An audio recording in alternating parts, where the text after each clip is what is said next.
तो हेलो मेरे प्यारे बच्चों, कैसे हैं आप सब। उम्मीद है आप लोग अच्छे होंगे और एजुकेशन पे फोकस कर रहे होंगे। आज के इस वीडियो लेक्चर में हम पढ़ने वाले हैं केमिस्ट्री चैप्टर 1 यानी कि सॉल्यूशन चैप्टर का एक और इम्पोर्टेंट टॉपिक, जो कि क्या है आपका परासरण दाब। परासरण दाब जो है, इसको समझने से पहले आपको परासरण क्या होता है ये समझना जरूरी है। इसके पहले हमने 4 वीडियोस डाल दी हैं, जो कि क्या है मोललता, मोललता, मोल अंश एक वीडियो में पढ़ाया है। सेकंड वीडियो में हमने पढ़ाया है राउल का नियम, फिर हेनरी का नियम, फिर क्वथनांक में उन्नयन और हिमांक में अवनमन। ये सब वीडियो आप पहले देख लीजिए। अगर आपने नहीं देख रखी है तो इसकी हमने प्लेलिस्ट बना दी है। केमिस्ट्री का जो प्लेलिस्ट है वो आपको प्लेलिस्ट वाले सेक्शन में सेकंड नंबर पर मिल जाएगा। इसके प्लेलिस्ट का नाम क्या है, केमिस्ट्री इंपॉर्टेंट टॉपिक करके ऐसे कुछ प्लेलिस्ट है। मैं प्लेलिस्ट का नाम लिख दूंगी, ठीक है, यहाँ पे।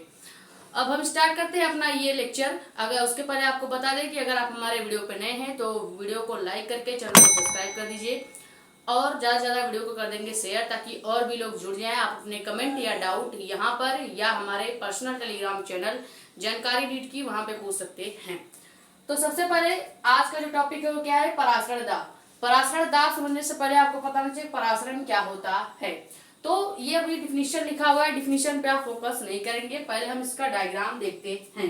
डायग्राम से पहले हम समझेंगे कि परासरण क्या होता है, तभी आपको परासरण दाब समझ में आएगा। तो माना यहाँ पे कोई क्या है, अर्धपारगम्य झिल्ली ले लिया हमने। ये कोई अर्धपारगम्य झिल्ली है, ऐसी झिल्ली जिसमें से विलायक या विलायक के जो अणु हैं वो एक जगह से दूसरे साइड या एक साइड से दूसरे साइड पे मूव कर सकते हैं। ऐसी झिल्ली अर्धपारगम झिल्ली होती है। या कह सकते हैं कि जिसमें विलायक के अणु आर पार जा सके। ऐसी झिल्ली जिससे क्या हो, विलायक के अणु तो आर पार जा सकते हैं लेकिन विलेय के अणु नहीं जा सकते। ऐसी झिल्ली को क्या कहते हैं, अर्धपारगम झिल्ली कहते हैं। ये आपकी अर्धपारगम झिल्ली हो गई, ठीक है। अब अर्धपारगम झिल्ली के आसपास हम क्या लेंगे, 2 विलयन लेंगे। एक तो ऐसा विलयन होगा जिसकी सांद्रता कम होगी और एक ऐसा विलयन होगा जिसकी सांद्रता अधिक होगी। यानी कि जिसमें जो सांद्रता है, ये देखिए, ये विलयन जिसमें सांद्रता क्या है, कम है। वहीं एक तरफ ऐसा विलयन है जिसमें सांद्रता जो है वो बहुत ही ज्यादा है, ठीक है, बहुत ही ज्यादा है, ठीक है। तो ये हमने सबसे पहले क्या लिया है, एक अर्धपारगम झिल्ली ले ली। अर्धपारगम झिल्ली होता क्या है, ऐसी झिल्ली जिसमें विलायक के अणु तो एक जगह से, एक विलयन से दूसरे विलयन में जा सकते हैं, लेकिन विलेय के अणु कभी भी एक साइड से दूसरे साइड नहीं जा सकते। ऐसे ही झिल्ली को क्या कहते हैं, अर्धपारगम झिल्ली कहते हैं।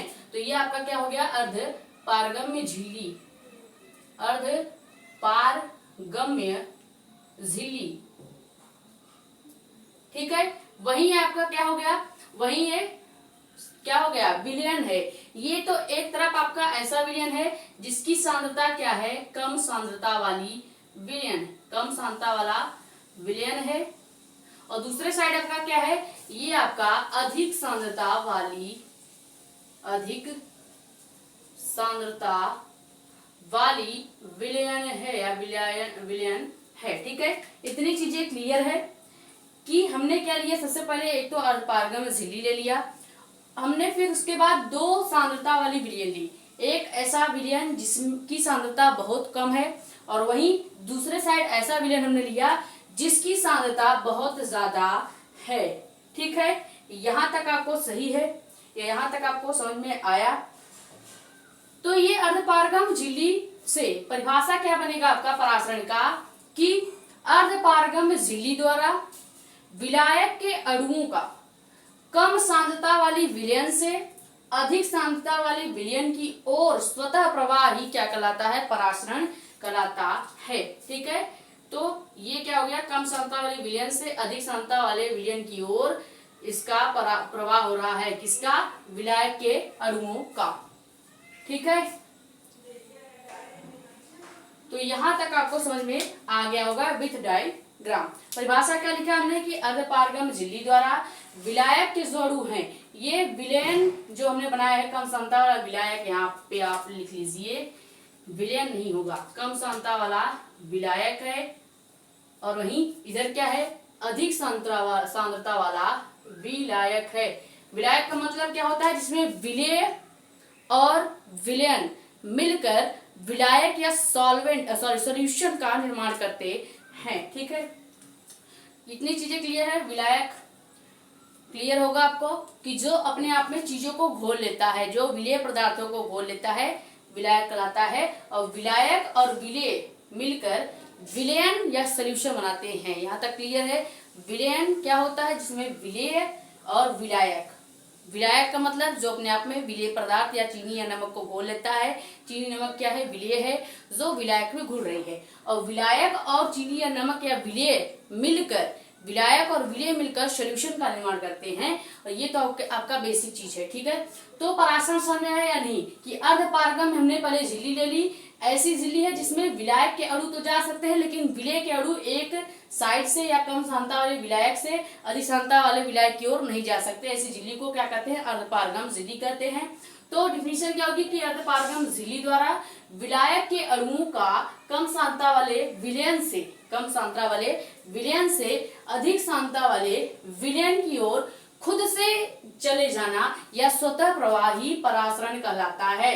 ये तो परासरण की क्रिया हुई। और परासरण दाब क्या होगा कि अर्धपारगम, ये जो झिल्ली हमने लगा रखी है, इस अर्धपारगम झिल्ली पर लगाया गया वह बाह्य न्यूनतम बल या वह थोड़ा सा दाब या बल, जो परासरण की ये जो प्रक्रिया है, परासरण की प्रक्रिया क्या है कि जो विलायक के अणु है वो कम सांद्रता वाले विलयन से अधिक सांद्रता वाले विलयन की ओर चली जाती है। तो ये प्रक्रिया जो परासरण का है वो रुक जाए। यानी अगर हम अर्धपारगम झिल्ली पर कोई बाह्य या न्यूनतम बल लगा दे जिससे ये परासरण की प्रक्रिया रुक जाए, तो ये जो दाब होगा वो दाब क्या होगा, परासरण दाब कहलाएगा। तो पहले परासरण आपको समझ में आ गया होगा कि क्या होता है कि अर्धपारगम झिल्ली द्वारा विलायक के अणु का कम सांद्रता वाले विलयन से अधिक सांद्रता वाले विलयन की ओर मूव करना, स्वतः मूव करना ही क्या कहलाता है, परासरण कहलाता है। और अगर परासरण दाब की बात करें तो इसी अर्धपारगम झिल्ली पर अगर हम कोई बल या न्यूनतम दाब लगा दें जिससे यह परासरण की जो प्रक्रिया है अगर रुक जाती है, तो वो लगाया गया दाब ही परासरण दाब कहलाता है। ये तो हमने अभी बोला है, अभी हम लिख के भी आपको बता देंगे कि परासरण दाब क्या होता है। अभी हमने खाली परासरण देखा है, तो यहाँ तक स्क्रीनशॉट कर लें, फिर आपको परासरण और उसका जो छोटा सा फॉर्मूला आता है वो बता देते हैं।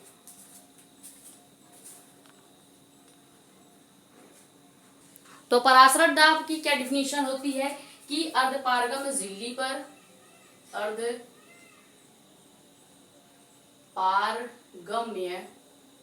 झिल्ली द्वारा, या कह सकते हैं अर्धपारगम झिल्ली पर, अर्धपारगम झिल्ली पर लगाया गया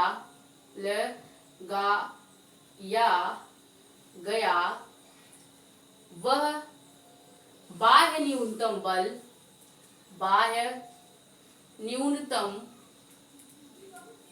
बल जिसके द्वारा क्या हो, या कह सकते हैं कि अर्धपारगम झिल्ली पर लगाया गया वह बाह्य न्यूनतम बल जिसके द्वारा, या जो परासरण के प्रक्रिया को, बाह्य न्यूनतम बल जो क्या करे, या बाह्य न्यूनतम बल नहीं दाब होगा, बाह्य न्यूनतम दाब जो परासरण की प्रक्रिया को रोक देता है, प्रक्रिया को क्या करता है, रोक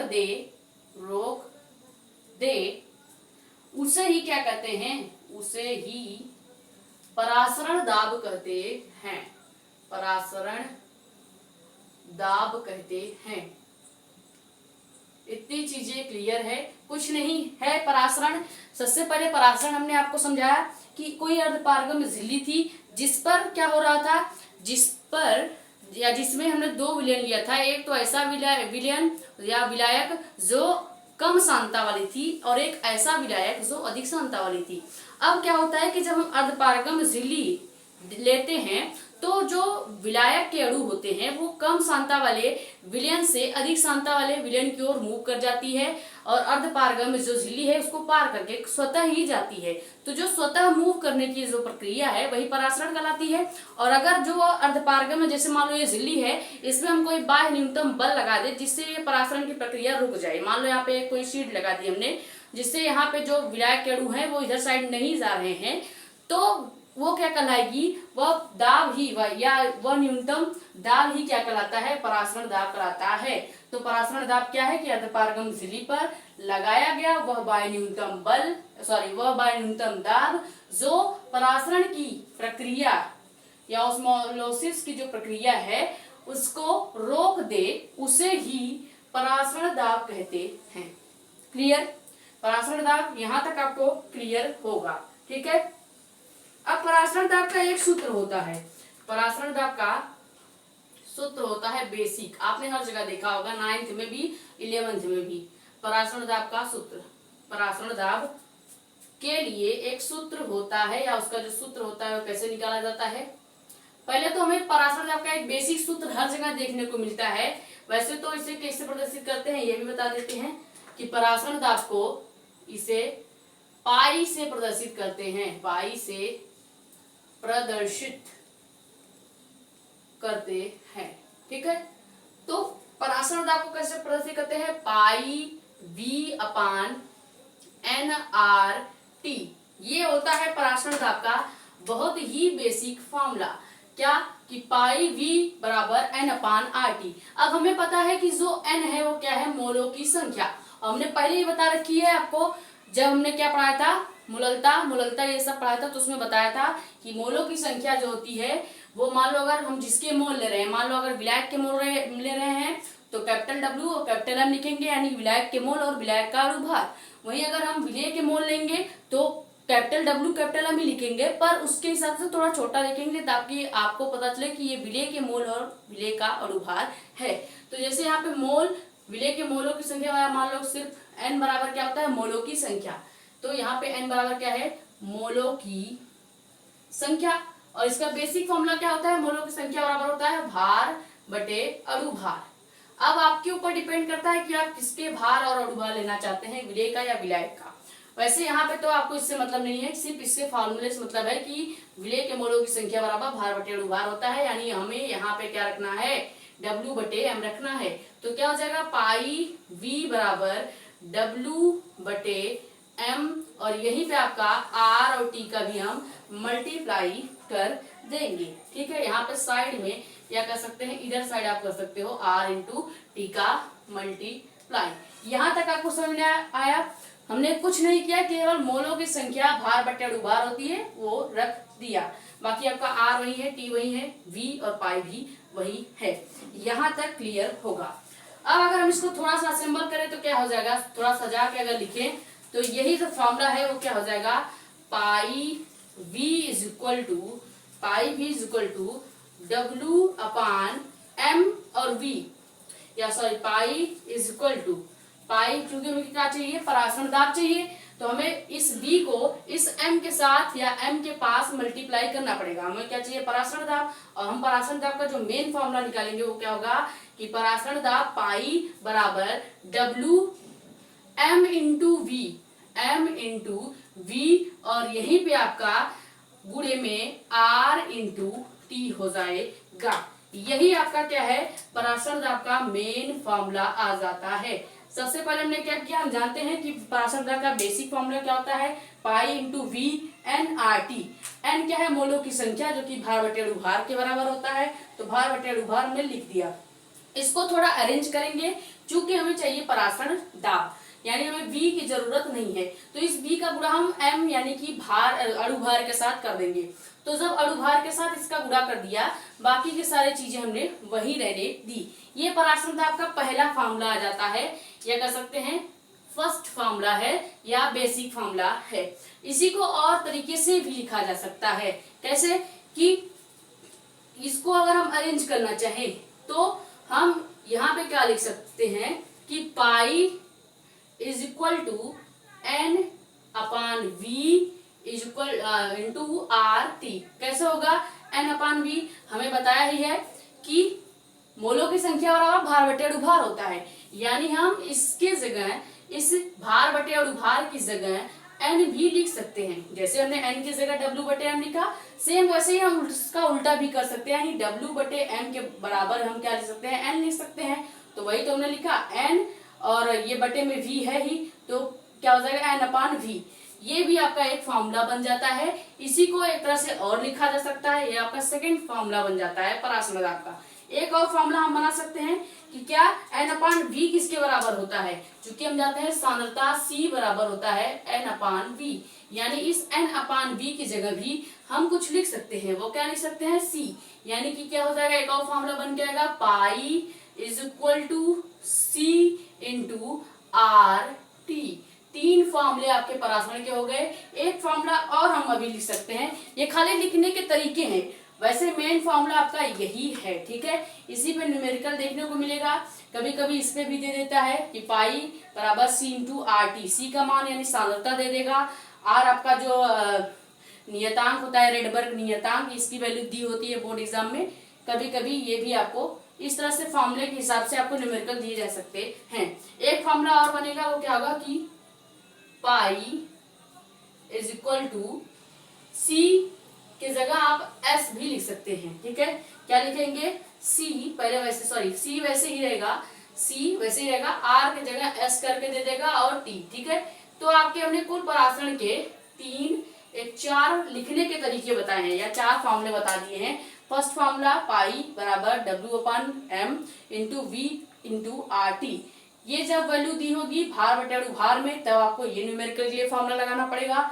जब आपको N/V यानी मोलों की संख्या और आयतन में दिया होगा क्वेश्चन, तब आप ये फॉर्मूला लगाएंगे। जब सांद्रता और परासरण दाब में क्वेश्चन दिया होगा, तब आप ये फॉर्मूला लगाएंगे। जब सांद्रता और टेम्परेचर और S जो आपका नियतांक है उस पर अगर क्वेश्चन देगा, तो आप ये फॉर्मूला लगाएंगे। तो परासरण दाब आपको समझ में आ गया होगा। और परासरण दाब के कुल इतने फॉर्मूले हैं। बहुत ही बेसिक जो फॉर्मूला है, जो 9th में भी आता है, वो ये है। उससे हमने ये फॉर्मूला बनाया, फिर ये बनाया, फिर ये हम बनाते चले गए। उम्मीद है आपको ये सभी फॉर्मूले समझ में आ गए होंगे। यहाँ तक स्क्रीनशॉट कर लें। फिर एक छोटा सा टॉपिक आपको और समझाना चाहिए। परासरण दाब जो है, पहले बात तो आपको बता दे, 2025 और 24 का बोर्ड एग्जाम का क्वेश्चन है। रियलिटी बता रहे हैं, फेक नहीं रहे, खाली बता रहे हैं कि 2024 और 25 में घुमा के पूछा गया था कि परासरण दाब क्या होता है, उसका फॉर्मूला बताइए, ठीक है। तो ये आपको समझ में आ गया होगा। ये सभी जितने भी हमने फॉर्मूले अरेंज किए हैं, ये सभी न्यूमेरिकल्स के लिए बहुत ही जरूरी हैं। एक और क्वेश्चन आता है कि प्रति परासरण क्या है, वो भी आपको समझा देते हैं कि प्रति परासरण क्या होता है। परासरण की जो प्रक्रिया होती है, परासरण की प्रक्रिया क्या थी कि विलायक के अणु कम सांद्रता से अधिक सांद्रता की ओर जा रहे हैं अर्धपारगम्य झिल्ली को पार करके। अगर क्या हो कि जो विलायक के अणु हो वो कम सांद्रता से न जाकर क्या करें कि वो जो कम सांद्रता से अधिक सांद्रता की ओर जा रहे थे वो उल्टा हो जाए, यानी कि विलायक के अणु अब अधिक सांद्रता से कम सांद्रता की ओर जाएं, तो वो प्रक्रिया ही प्रति परासरण कहलाता है। हम लिख भी देते हैं डिफिनीशन, आप पहले इसको स्क्रीनशॉट कर लीजिए।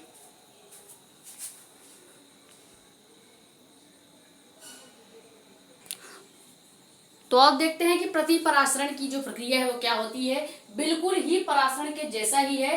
डायग्राम और लिखने में ज्यादा टाइम जाता है, इसलिए हमने वीडियो रोक के लिख दी है। अब आप समझ लीजिए कि क्या होता है।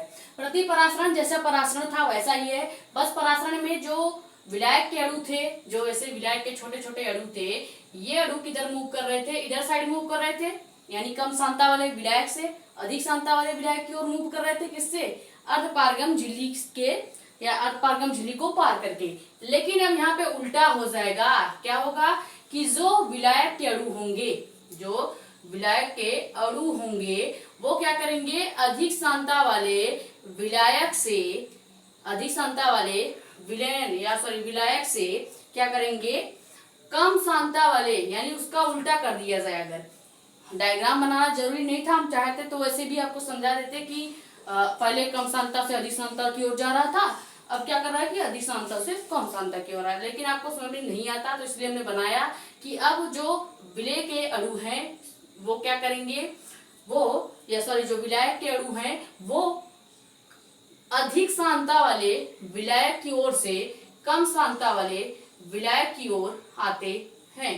यानी कि अब जो विलायक के अणुओं का प्रवाह होगा वो इधर के साइड होगा, यानी अधिक सांद्रता वाले विलायक से कम सांद्रता वाले विलायक की ओर। ठीक है, इतनी चीजें क्लियर है। तो ये जो प्रक्रिया होगी, ये जो प्रोसेस होगा, वही आपका प्रति परासरण कहलाएगा।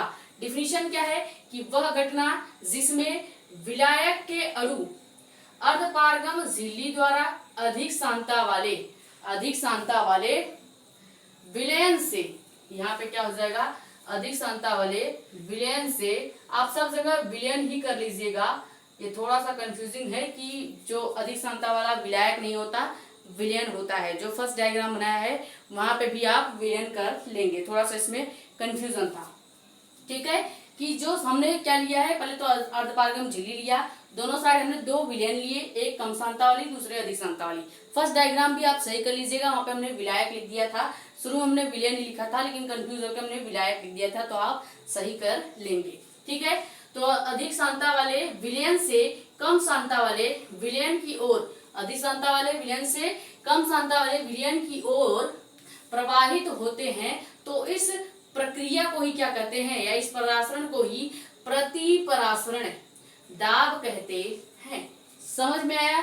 ठीक है, तो यहाँ तक आपको क्लियर होगा, आप स्क्रीनशॉट कर लीजिए। अगर वीडियो पसंद आ रही है या वीडियो समझ में आ रही है, जो लेक्चर्स हम आपको देते हैं, जो टॉपिक हम आपको क्लियर कराते हैं, क्या अगर आपको क्लियर है, अगर क्लियर है तभी आप वीडियो को लाइक कीजिएगा और चैनल को सब्सक्राइब करके बेल आइकन को प्रेस कर देना, ताकि और भी ऐसे इंफॉर्मेटिव जो वीडियोज हैं या जो टॉपिक्स हैं जो बोर्ड एग्जाम में डायरेक्ट पूछ लिए जाते हैं। ये ऐसा नहीं है कि हम चैप्टर वाइज चीजें पढ़ा रहे हैं, नहीं, खाली चैप्टर वाइज वो टॉपिक पढ़ा रहे हैं जो बोर्ड एग्जाम में 2 या 5 नंबर या 3 नंबर भी पूछ लिए जाते हैं। ये आपका चैप्टर 1 आज क्लोज हो गया। चैप्टर 1 के हमने कुल 5 वीडियोज डाल दिए हैं। उसमें हमने आपको हिमांक का अवनमन, क्वथनांक का उन्नयन, मूललता, मोल अंश, और उसके बाद आपका हेनरी का नियम, राउल्ट का नियम, और आज परासरण दाब या प्रतिपरासरण दाब भी पढ़ा दिया। ये सभी चैप्टर 1 के इंपॉर्टेंट क्वेश्चंस है।